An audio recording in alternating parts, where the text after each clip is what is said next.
2025 সালে বাংলাদেশি হজ এজেন্সি প্রতি ন্যূনতম হজযাত্রীর কোটা 500 জন বহাল রাখার দাবি জানিয়েছে হজ এজেন্সিস অ্যাসোসিয়েশন অব বাংলাদেশের হাব।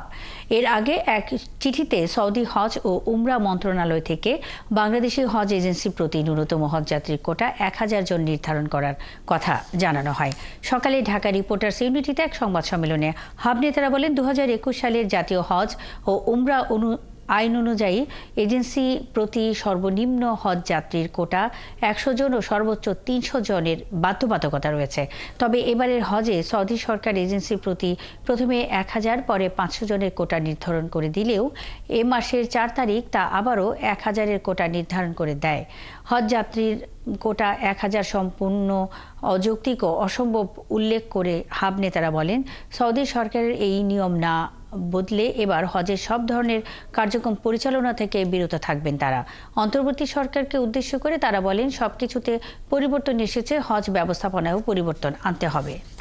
4 জানুয়ারি 25 হঠাৎ করে ধর্ম মন্ত্রণালয় হতে লিড এজেন্সি মালিকদের ইসলামিক ফাউন্ডেশনে সভা করে ডেকে নিয়ে এজেন্সি প্রতি 1000 লিড করার জন্য নির্দেশ প্রদান করে, যা সম্পূর্ণ অযৌক্তিক ও অসম্ভব বটে।